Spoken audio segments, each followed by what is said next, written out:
On this week's episode of Garage Talk, we're going to go back and look at our two iRacing events this week. We also write a term paper with ChatGPT about coffee. And then somehow we talk prepositions and dinosaurs. Yeah, I don't know, but we do eventually get to NASCAR and talk about the Daytona 500 preview and the duels, all that and more, right now.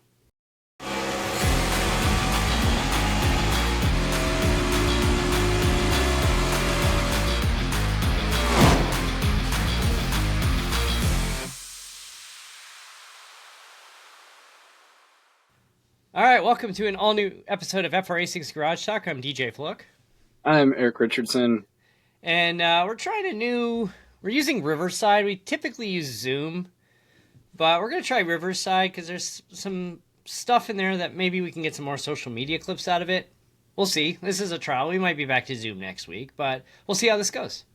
Hey, you never know. Got to give it a shot. Yeah, you see what else is out there, and we got two races in this week on the iRacing platform, and the duels. We had the duels this week in qualifying, and some surprises and some not surprises. Yeah, a little bit of a busy week. Nothing like what we have coming up here in 2 weeks. Yeah, that's going to be a busy week in 2 weeks. Fun. I forgot to start the timer, but that's okay. When does a timer ever We never follow do something it anyway. for us? We never follow it anyway. It's just to give me a rough idea that, like, oh, crap, we're at an hour and 15 minutes already. Oops. I might have to edit. So I guess we'll start with Monday night with the bottom split racing series came back. Yeah, season kickoff, bottom split. Went all right. It went all right. I qualified right in the middle. You were, I think, just behind me, actually. I was 8th. You were what? A couple spots ahead of me? You out-qualified me. Yeah, I think I got you by like 9 1,000ths of a second or something. Yeah, it was close. It was basically like even. There was. What was it? 2nd through 10th was within like a couple tenths of each other. It wasn't even that. I think it was like. I think we were in the hundreds between 2nd through 10th. Right. It might have been like 9 100ths or something. I don't think it was even that ridiculously much. Close. But we went to Chicagoland. John Miles stepped into the booth this season, and we went underway. We did 40 laps, and I set it back to 45. It should have been 45. It should have been, and I probably should have left it at 45. But might have been able to help me get the W with 45. Might have put me on the podium if we had a couple more laps. But 40 laps kind of went as we expected. There were some incidents. There was some great racing, and we finished. Tire saving was the key story there on. Oh, on yeah. Tire saving was huge. And, some of the drivers that we raced with, what's fun about it is with Garage 61, if you go, it says, when you look at your stats, it'll say, practice or qualifying or race.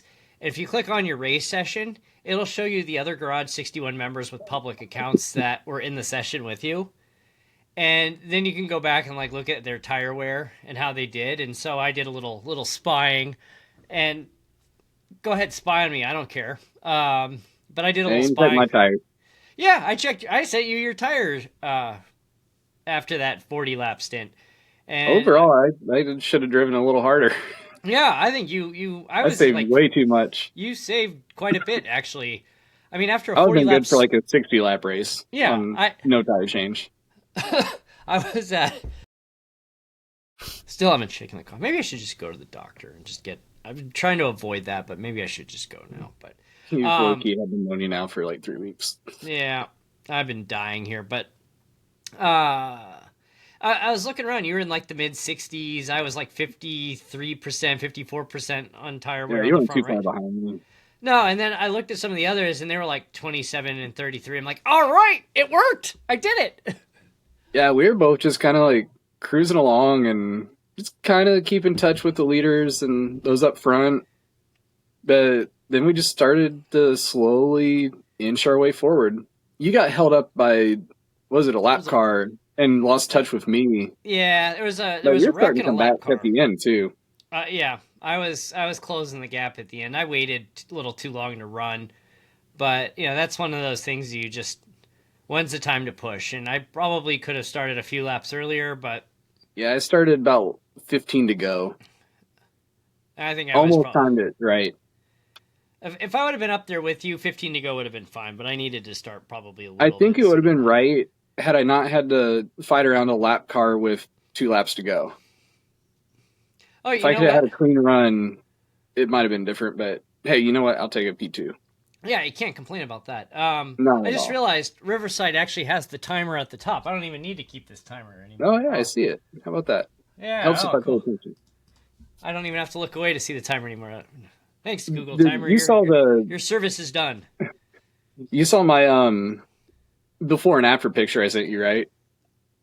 Which Of my one? steering wheel. Oh yeah. You had a Connor moment. We had some Connor moments this week.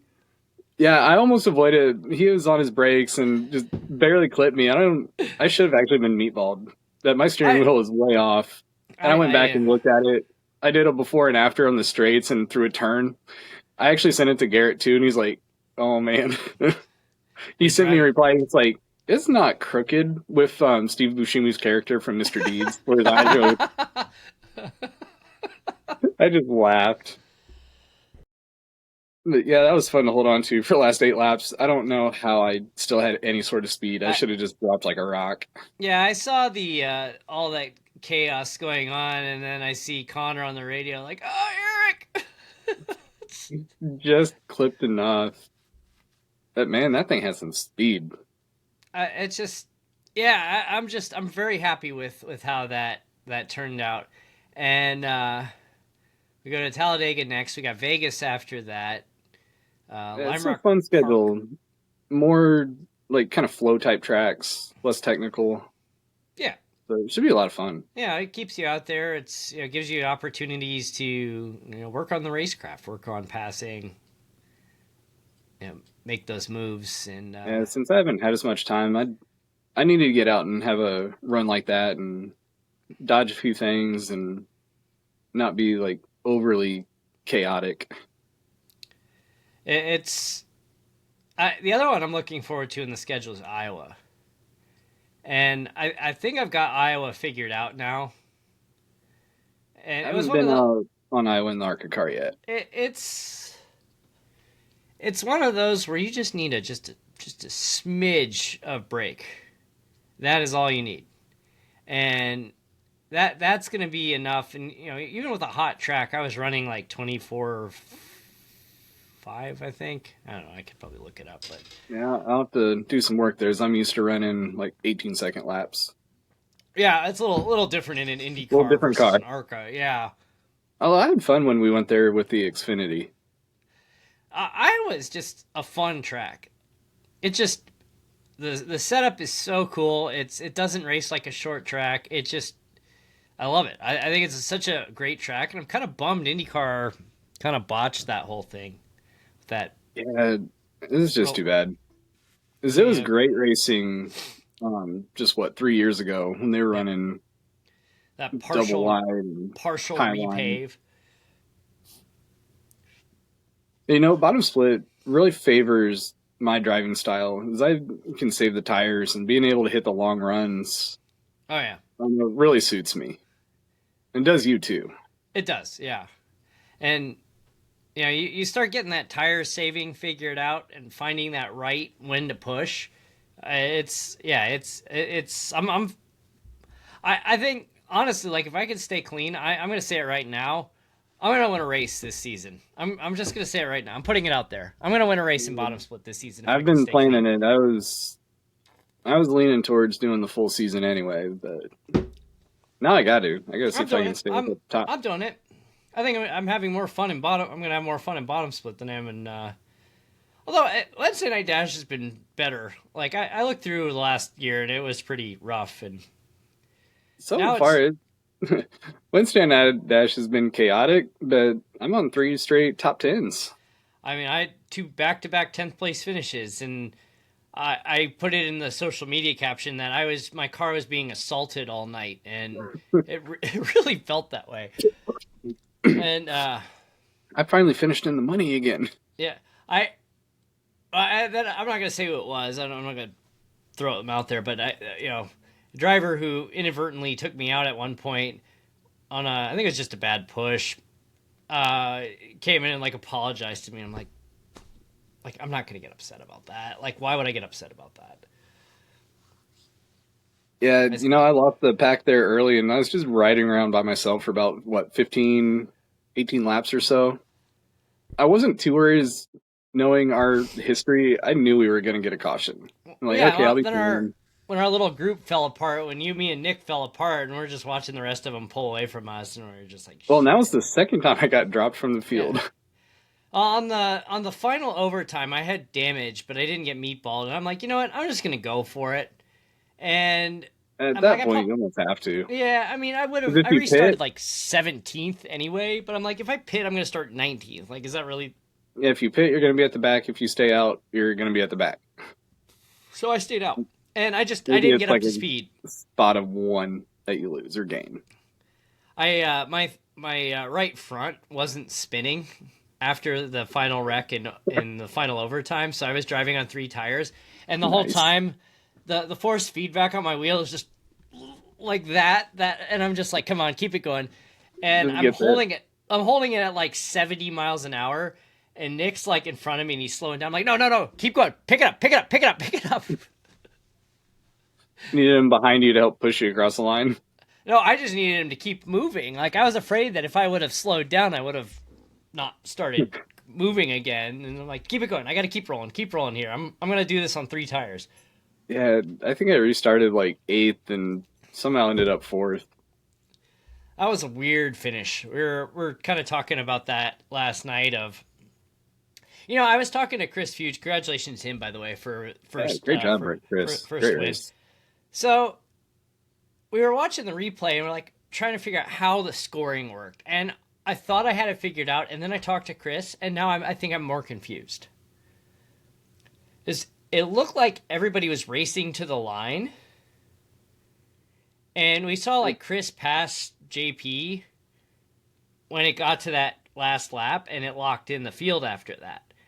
And we're like, oh, race to the line, okay. And that's kind of the conclusion we came to, because we saw that people were kind of racing to the line, and that matched the final standings. Yeah, And then that's I what talked, matched. yeah. So that's what. Then I asked Chris, and I said, "You. It looks like you punching it and passing JP right before the line is what gave you the win." And he goes, "The iRacing told me to get ahead of him."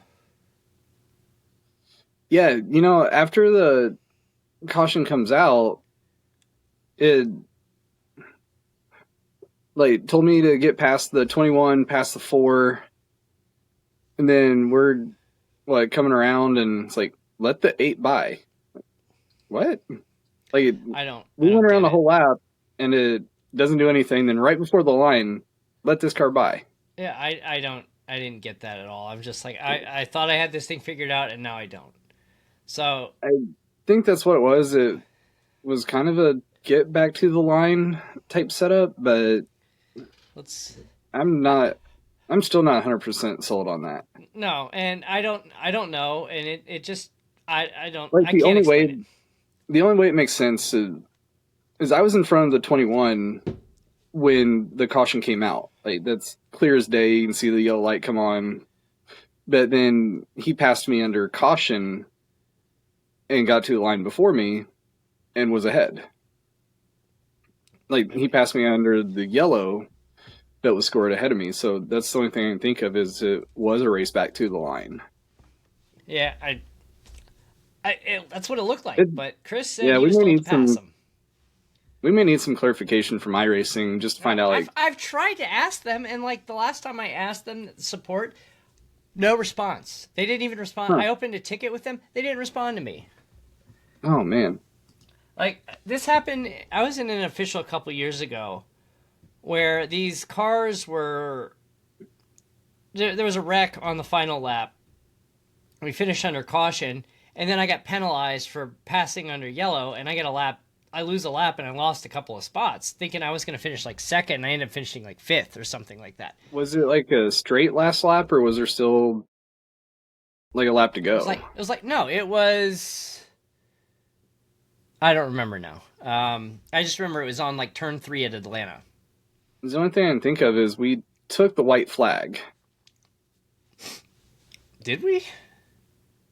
I thought we had taken the white I flag. don't think we No, did. No, but it was the last overtime, so we didn't. It shut it down. no, because we came around the next full lap. Yeah. So yeah, we hadn't taken the white flag yet. So that makes it even weirder. I would understand race back to the line on the white flag lap. Now I'm more confused. I have no idea. If you're listening and you know exactly what happened, please tell us why we're idiots and help us out, please. I mean, it's hey. Speaking of idiots, we ran special cars on Wednesday. We did run special cars, and we actually at the start of the show you saw the final. We did our updated branding in 2 phases. We didn't have it quite ready for the start of the year, so we put the new color scheme and font and everything out as kind of phase 1, and now we're good to go. Now we've got the cheesy cartoons, ridiculous caricatures of us, and they are ridiculous. It's there. It's just yeah, it's so stupid, but it fits perfectly. And yeah, then you put the one on the back of my car. I put the one on the back where I'm like, yeah, it's like Steve-O. When I saw that, I'm like, man, we got to put that on the back of the car. I just want to know the reaction of whoever gets behind you. Well, and it was Connor, and I said, all right, Connor, you got something to aim at, and I didn't expect him to do it 2 laps into the race. Yeah, lap 2. Yeah, I guess it worked 2. a little too well. I'm like, ugh.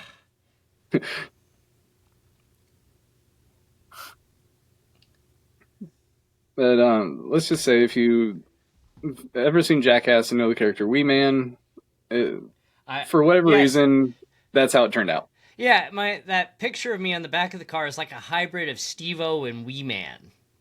You got the Steve-O like, yeah, dude, and then Wee Man, like my legs are about, I don't know, a third of my body height. At least when you crop it out, you can't tell, and it looks fine. But and that's what I did on one of the logo variations. Yeah, I used the one. Which logo did I forget which logo? You did like 7 variations. Oh, I did the one. I put on the card the one where I'm like this, and you're doing the thumbs up. I think we have 9 total variations of our logo now. So depending on the show or kind of where we're going for, we can mix it up. We have like an arms up. Like, what are we doing? Then a thumbs up from both of us, and then just our usual arms crossed. Angry pose. I'm like, that looks a little too aggressive. I'm like, angry cartoons. Like, nah, that doesn't. Nah, not for the main. We can mix it up a little bit. Right. But yes, that is now kind of the full Garage Talk rebrand, and our tagline: 2 idiots talking racing and stuff. Not just more stuff, because you never know what we're going to bring up. And stuff. But, we're trying to tell you who we are right away, and still, thank you all for listening. We appreciate y'all. Yes, indeed. Next up, we just got to get the hats, shirts, and mugs so we can wear it on the show. And just yeah, I gotta retire the old vintage mug. Yeah, I was going to say it's vintage now. There's a Lego in here. Don't drink that. Might hurt. Yeah, there's a bunch of dust, too. So Wednesday Night Dash heads to Indy next week, and the calm before the storm. The following week, we're going to have a triple header of Talladega on Monday. Phoenix and not just like easy tracks. Phoenix on Tuesday. Chaos. I mean, it's not like I don't really have to practice Talladega. I mean, it is what it is. Phoenix is like... At least there's some crossover drivers that just got the experience here on Wednesday. So we should be pretty well set, but we'll see how it goes. Current Indy Racing World Series champion Matt Faust joined Wednesday Night Dash. John Miles actually convinced him to come on board and give it a shot. And then he gets the pole. Yeah, gets the pole. First race. Yeah, first race gets the pole. It's like I gave him his orientation, and I didn't even think to talk about bringing the field up to speed on pole. And I'm like, oh yeah, by the way, you're clear to go. And whenever you want. Pace cars off, go for it. I think most of the drivers wait for that restart zone. Yeah, there was some variation there. I've started to figure out some patterns with certain drivers. I'm not going to give the secret away, but Hmm. there's certain drivers, you know what they're going to do now, and they don't vary it up. So And I've gotten better at restarts of just really gluing to the bumper of that car in front of me and and it's like figuring out that throttle to not have to back off right when they go. I immediately look at when we're restarting. I immediately look and see who's in P1, and like, okay, I know what they're going to do most of the time. I mean, there's certain ones that don't get up there all that often, so I don't know. But the ones that are up there regularly, I know. And it certainly helps with your restarts if you know what the person's probably going to do. And I probably just, they're going to mix it up now, but gave my Oh, secret probably away. will. Yeah, Yes. Phoenix on Tuesday, and then what is it? Kentucky? I think it's Kentucky after that. Kentucky Yeah. on Wednesday? I I think believe that's it's. our first trip there for the next gen cars, isn't it? We have not done a next gen at Kentucky. We've been there plenty for Indy. Yeah, This might Kentucky's be a our good. first trip to Kentucky. We've done an. Or Well, do we do like a trucks or something? oh, I don't know. We've done enough seasons now, we forget. Yeah, it's. Well, we can check at Sim Racer Hub. Pull up our stats here. My leagues. At least for bottom split, I can tell you one race I'm kind of low key looking forward to is Lime Rock. Yeah, I think that's gonna be a lot of fun. I think it'll be a lot more fun even than the truck race. All right, so for Wednesday Night Dash, we have been to Kentucky one time, and it was in 2024 for the Xfinity Series. Okay. And let's see, let's see how we did. So that was 2024 Xfinity Series, and the pole sitter and the winner was Dawson Buchanan. It's been long enough I couldn't even tell you. It was I was 2 laps down. You weren't even there. That's why I don't remember it. Yeah, you're not even in here. When was it? October 16th, 2024. I might have been at a swim meet or something. No, not in October. I don't know. Yeah, I've slept since then. your top 5 at Kentucky was Dawson, Hunter, Colton, Nick, and then John. I don't know what I would have been doing. It's fun looking at the all-time stats for the league, and I would have been up in Sault Ste. Marie already. yeah, at that point you would have been. Maybe it was a swim meet. So the Wednesday Night Dash all-time. Here are the top 5 in starts. So I am number 1 with 115 starts. You are number 2 with 111. Colton Garner is 3rd with 98. He's going to drop a little bit with a part-time schedule this year. Brian McKinney is 4th with 86, and he sat out a season too because of That's not bad. work obligations. And Hunter Hughes was 72, John Miles 63, Chris Fuge 56, Dawson 54, Jax 54, Bill Malfield 50, Mark Vickers 47, Tyler Vickery 46, Nick Warboy 45, Garrett 44. It's cool seeing those kind of numbers because that's multiple seasons. Yeah, well, we're the old timers. Well, to be fair, we are factoring in the early seasons here when it was like those two and a couple other people. Here's your trivia question: how many different drivers have made a Wednesday Night Dash start since How many March different? Yes, since March of 2022. Oh, it's got to be at least somewhere in that 40 to 50 range. It is higher than 50. 58. 58. That's correct. You were exactly right. A few more 58. than I thought, but I guess it Yeah. does make sense. Yeah. And I'm looking through. I'm like, oh yeah, I remember him. I mean, there aren't any names in here that I'm like, who?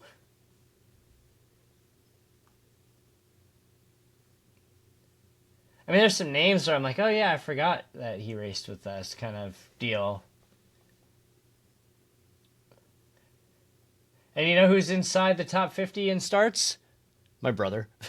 He had, yes, my brother Kyle is in a three-way tie with Jesse Fox, Casey Tooker, and then him with 12 starts. So next time out, Robert Lewis will tie him with 12. Nice. And then,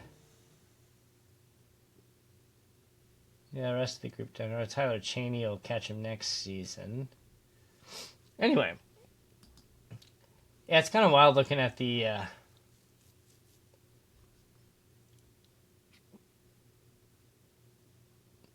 looking at like the wins.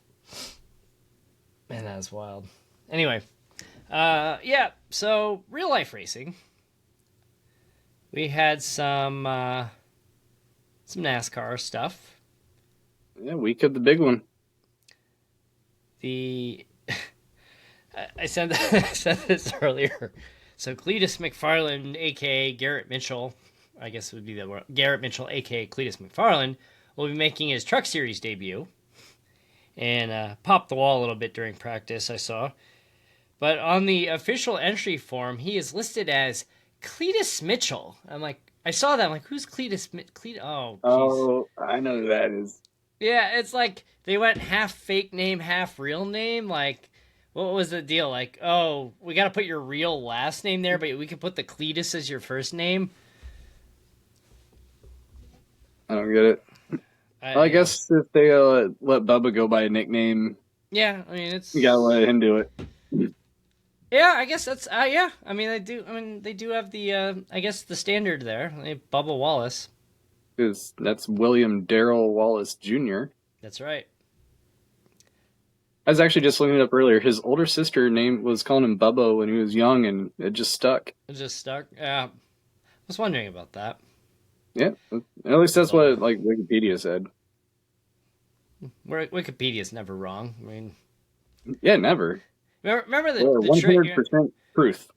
See how times have evolved. Now they're getting college and high school kids are getting in trouble for using AI to write their papers. When we were in school, we were getting in trouble for using Wikipedia to write our papers. And the catch is, it's like you can't cite Wikipedia, but it's like, you know what I can do? I can go to Wikipedia and I can look at what Wikipedia cited as a source and then use that as my source for citing. Because at the bottom of every page, we have all their sources. All the citations are down there. So, yes, use the Wikipedia to jump to the real source and then use that. So there you go. There's your little workaround. Congratulations. You're welcome. Research papers, go for it. I'm just thinking, like, if we were in school today and, it's like, hey, ChatGPT, write me a 5-page paper on... You know what? Let's do that right now. Let's let ChatGPT run a paper for us while we're here, and then we'll see how it goes. I would just end up doing the same thing that I did back in the day. Because I would go through, I would summarize what I was reading or what I was going to be citing. And then I did it on note cards. Then when I did the paper, I would summarize what I wrote. So it was a summary of a summary, which then wasn't plagiarism. Loopholes. All right, pick a topic. 5-page paper on... We won't read the whole paper, but we'll see what it spits out for us. Oh, pick a topic. The evolution of coffee mugs. The evolution of coffee mugs. As you know what? We drink coffee. We do drink a lot of coffee. You have a coffee partner now. Yeah, Fix Coffee brand. I'm going to change it to the history of coffee mugs. There we go. That might be a little bit...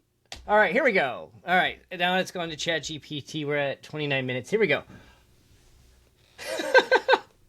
It comes back, sure, here's a 5-page research-style paper, roughly 1,800 to 2,300 words, depending on formatting, on the history of coffee mugs. The paper is titled, The History of Coffee Mugs, From Ceramic Vessels to Cultural Icons.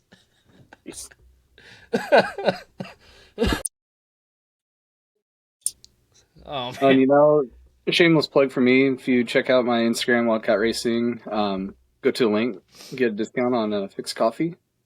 It's whole bean too, so you get to have fun grinding it up. I did. I bought a bag, actually, What do you recently. think? You got the same It's one I got, Midway. Midway, yeah. It's good. I like it.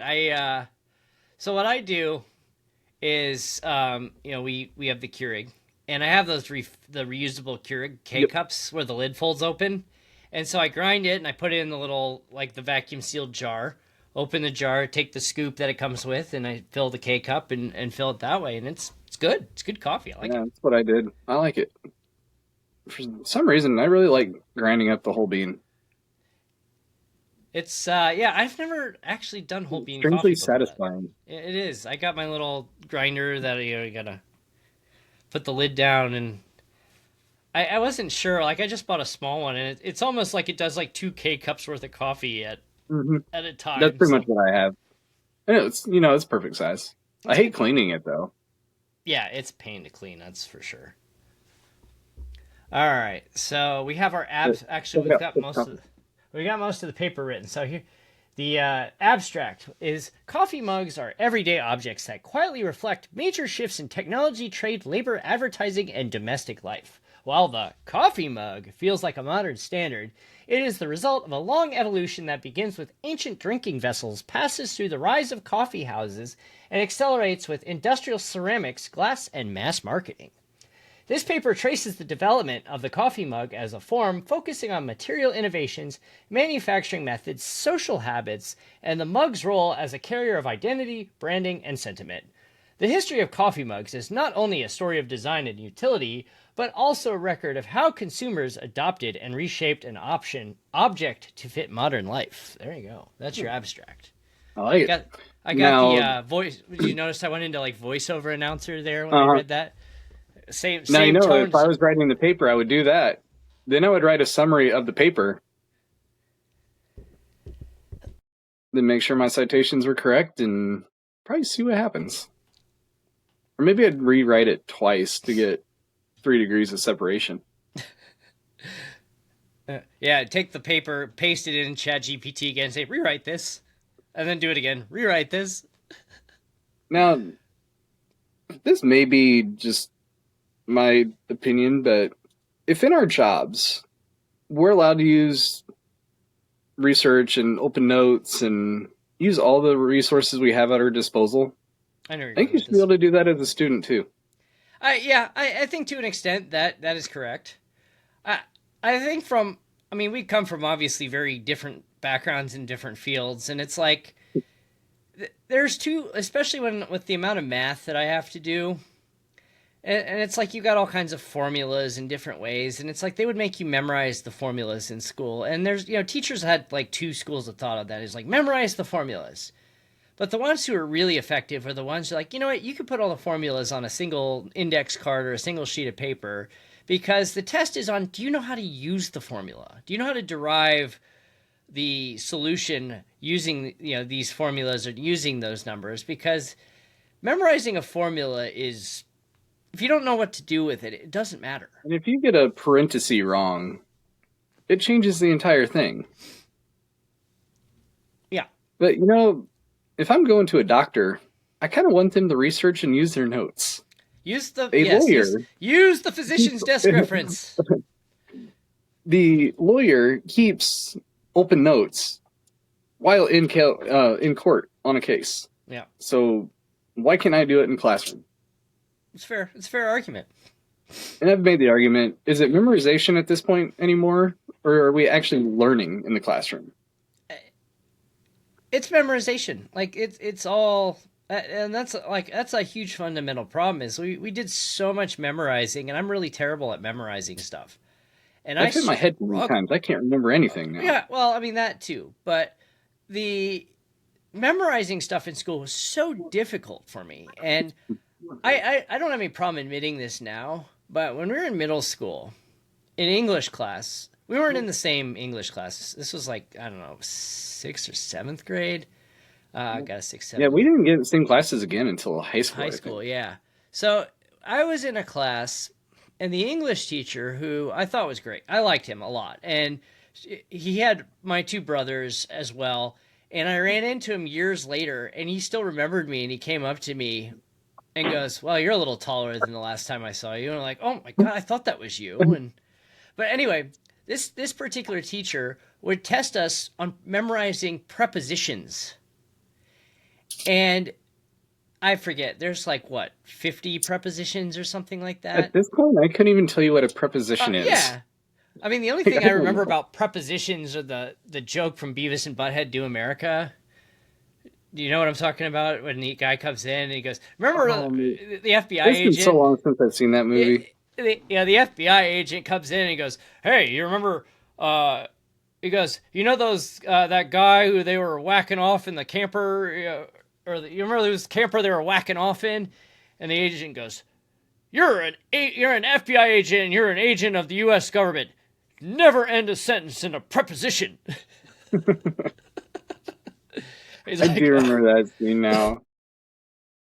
he's like, do you remember the guys who were in that whacking cabin? And just, but yeah, it's like there were like 50 prepositions or something like that, and we had to memorize, I think, like 80 or 90% of the list. And you basically like it was like every Friday you pulled out a piece of paper, the timer went go, you wrote every single preposition you could remember, and you had to take the test every Friday until you passed.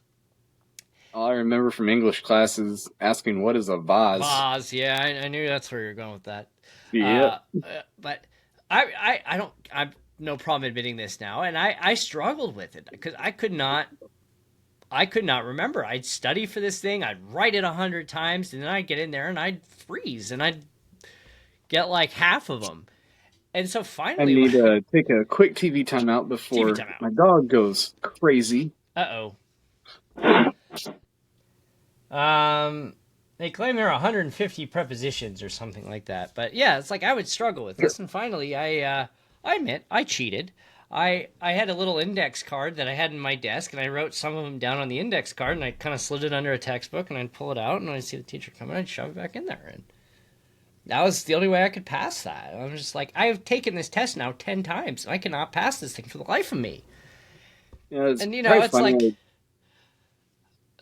it's just people like, this guy's an idiot. And like, well, yeah, I am an idiot. Like it's the tagline of the show, but it's just like when you have a memorization based curriculum, yeah, I suck. Like I have no problem admitting that. It's funny. I'm surprised I haven't been fired from either a high school or college job for how much I will trash talk the education system. Yeah, well, it is what it is.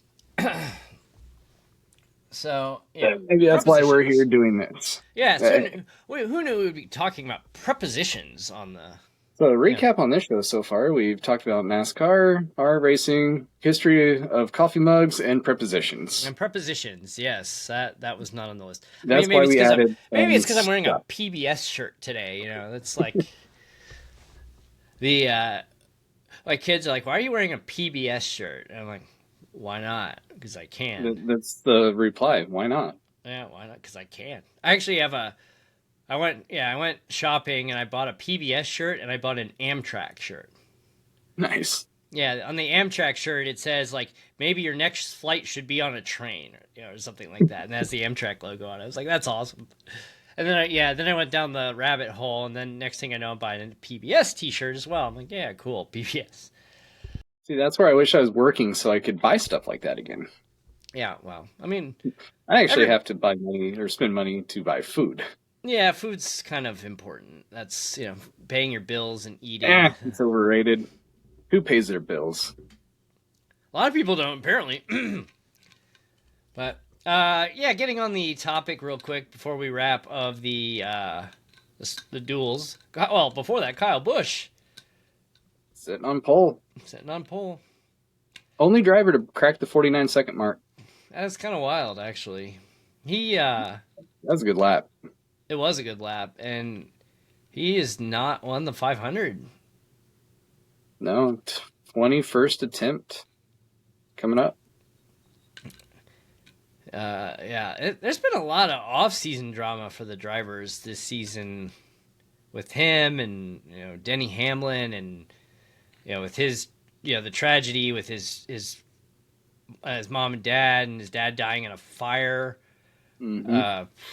And Kyle Busch losing all his money in a bad investment and suing whoever it was, the investment company, and it's just there have been no shortage of off-season drama going on in the world of NASCAR. Oh, and then the lawsuit, And that's of course. after the trial. Yeah, that was after the trial, which he was the central figure in. Everyone's like, oh, I'm glad to get back in racing. Side note, Let's just get the season going. Yeah. Side note, Max is not a fan of the 2026 car, and he said they are not fun to drive. Who was it? Lando said that they kind of resembled the Formula 2s. Max actually, I think Max compared it to the Formula E. Oh, jeez. I know he'll talk about a car like that, but then he'll figure out how to drive it and he'll still go be amazing at it. Yeah, that's what he does. But we have the duels. The first duel got kind of messy. The second one stayed clean the whole time. Yeah, Logano won the first one, and Elliott won the second. Carson Hocevar was right there, too, on the second duel. Yeah. Casey Mears in the Garage 66 sneaks into the field after popping wasn't even, mentioned. He was a lap down until that last caution. Yeah, got the lucky dog. Then even then, they're like, Chandler Smith he's got a shot. He's going to have to do this. And they're just like, LaJoie needs to get around. He's clean and just needs to get through this lap. And then blows up in his face. Announcer's curse. Then they were even talking about how Chandler Smith gets in. They're like, wait, Casey Mears is ahead of him. Yeah. Oldest driver in the field, 47 years old, I think they said. And if you aren't sure of who Casey Mears is, because it has been a while since he's been racing, it is the nephew of Rick Mears, the Indy 500. That's correct. Far less successful. And son of Roger Mears, who also races. Well, raced years ago. Roger, man. That's a name you don't really think about much. I always think about the successful driver and then their less successful sibling who, oh, by the way, they did race too. And you think of Brad Keselowski and you're like, Brad had a brother who raced? Yeah, Brian raced for a while too. And then, kind of hard to believe, this is the 25th anniversary of Daytona 500. Following the duels, they had a documentary about Earnhardt. Yeah, you didn't finish your sentence here. I'm like, you just said it was the 25th anniversary of the Daytona 500. I'm like, the what? Wait. Yeah. So yes. No, I was watching qualifying yesterday, and I saw that commercial come on. I'm like, man, really? 25 years already? 25 years. On the 18th of February it'll be 25 years of losing Dale Earnhardt. And a lot of people say the day that NASCAR died. Fair argument. Some of the stories, I haven't watched that yet. I was planning on it, but then we had to come do this. I'll watch it later, but wasn't it Tony Stewart who had to be taken to the hospital too, and they accidentally put him in the same room with Dale Earnhardt's body or something like that? I've heard that, but I'm not 100% sure. I feel like it was Tony Stewart who told this story too, that it wasn't secondhand.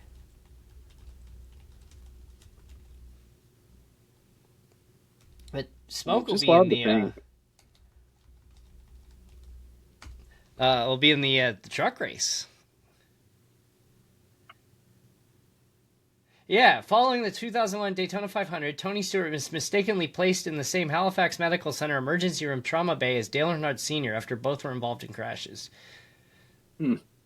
Stewart, treated for minor injuries, witnessed the severe condition of Earnhardt immediately before realizing the gravity of the situation.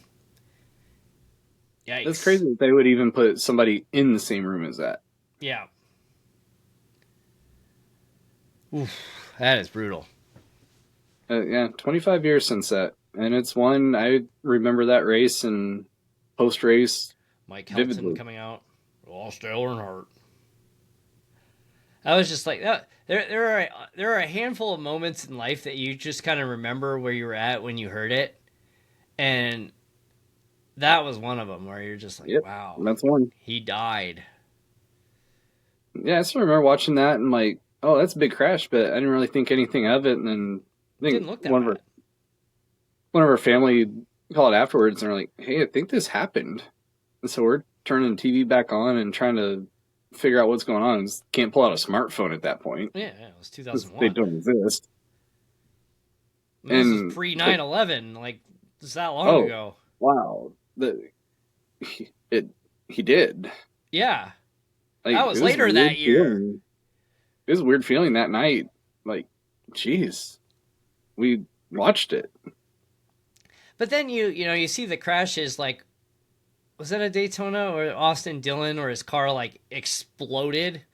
Oh yeah, and the catch fence. Yeah, and like you see all the crew like running out to the into the infield, and they drop down, and all of a sudden like a bunch of crew get up and thumbs up, he's okay. Like, how is he okay?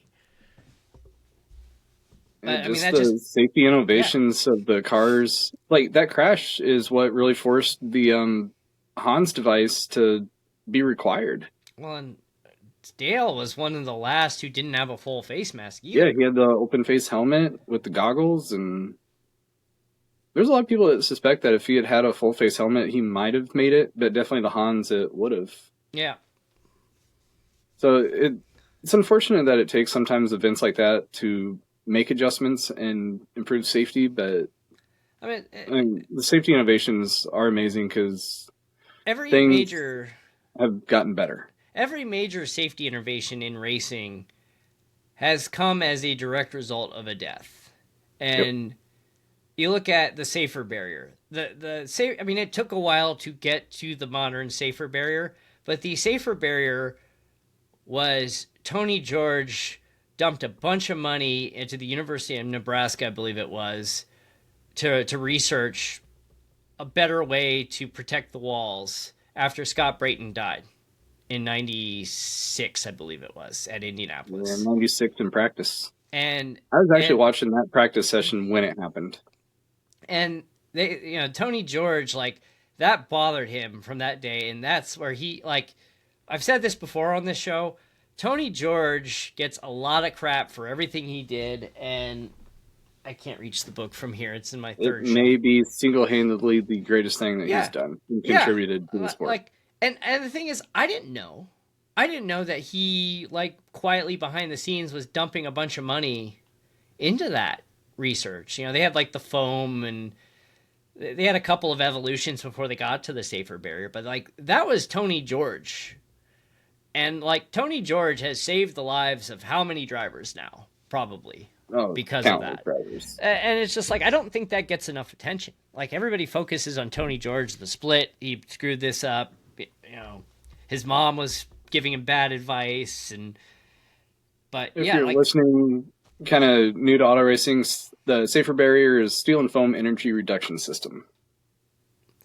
and has saved the life of countless drivers. And it's like you look at it. You've got the Hans, the full face mask, the safer barriers, the halo, the aero screens. Like, we complain about this stuff, especially like the halo and the aero screen, but it's like, When even the next gen came out to be a safer car, which they found some mistakes with it, but they have made it significantly better. yeah, And one of the new ones, the flaps on the windshield frame that pop up now. Bubba Wallace's car almost started to lift up, but you saw it sit back down here in the duel tonight. yep. But man, it's just incredible. Just, and that's all this stuff's in the last 25 years. Yeah, just crazy to think where it was and where it's Da- at now. Dale is the last. Oh, it's not the well. The most recent NASCAR death is Dale Sr. in a race.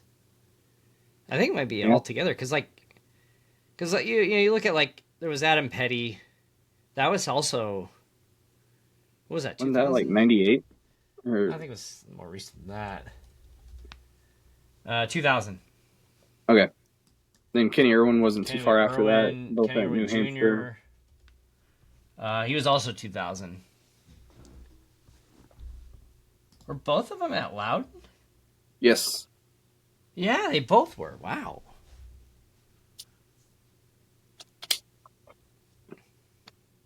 Yeah, just the innovations. It's really cool. All right, I think we're gonna go ahead and wrap for tonight. I got good Hey, we're 50 only minutes. at 50 minutes. Yeah, and we took the TV time out too. I gotta edit out, so I gotta do a little editing on this. But yeah, so we'll be back. Actually, we're working on a special show for next week to kind of come up with the IndyCar season, as that's coming up here very soon. The St. Petersburg Truck is turning into an interesting event. Did you I haven't see been who? following much of that yet. So Dario Franchitti will be in the truck race, and somebody else was named as a driver in the truck race today. Haven't seen that yet. Mr. Hinchcliffe.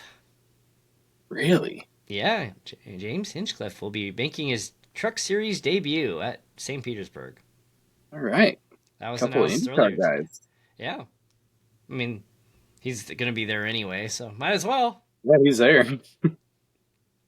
I'm looking forward to these dual Indy. You got the truck and NASCAR that weekend, and then got Phoenix right after that. So I think it's going to be a lot of fun this year to see Yeah, some of I'm those dual interested. events. If it really drives attendance for both races, then when they get out the Phoenix also, I think they have to look at doing more of them.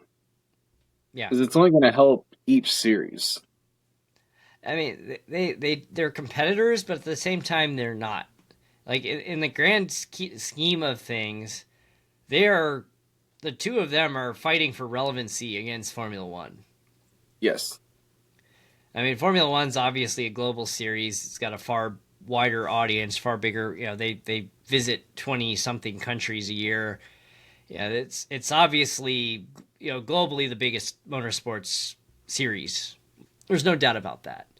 But it's like they've been even taking away viewership in the U.S. and in addition to people that have given up on NASCAR for one reason or another, IndyCar, and it's like they need to work together if they want to survive long term. Yeah, they can help each other out. As after do I decide to watch NASCAR or IndyCar on a Sunday? That's about the only similarity there is. I mean, when with me, the degenerate gambler, I'll have one on the TV and I'll have one on the phone. It's if they overlap, or sometimes it depends on the race or depends on the timing of it. If there's a little bit of overlap between the two, I'll watch the end of one, or if it's like, okay, this is boring, I'll turn it off. Yeah. Go watch the other one. So we've got Daytona this weekend. Looking forward to that, and we should have NASCAR kickoff. If everything comes together, we'll have a special edition of the show next week. So we're not going to say anything yet because they're still kind of firming the details out. So I don't want to false hope here if it does fall apart. But hopefully we'll have a special episode of the show next week. So real quick, right here at the end, any top three that you feel could win the NASCAR title under the new rules? I mean, you have to think at least three of the Hendrick cars are going to be right there. Yeah, I feel like I could have Elliott and Byron up there. I just feel like they may not win a lot. Larson will be up there too. Yeah, I think you could really say all three, but just to not say, oh, it's going to be a Hendrick car. I want to put Chris Bell in there. Yeah. He just quietly runs up front, wins some races, and... So if you look at... I mean, this is obviously not an apples to apples, but there was a guy who would do the Winston Cup standings based on the old Winston Cup scoring. And if you look at the top five last year, based on the old Winston Cup, Christopher Bell would have clinched. I believe a full race before Chase Briscoe was second, Kyle Larson third, Chase Elliott fourth, Ryan Blaney fifth, Byron sixth, Hamlin seventh. I mean, I think the 7 of those. I mean, you look at the top 10 of finishers: Bell, Briscoe, Larson, Elliott, Blaney, Byron, Hamlin, Reddick, Logano, and Buescher. I mean, I think any of those 10 right there could win it. Yeah. I think officially I'm going to have Byron, Elliott, and Bell. I think that's a fair 3.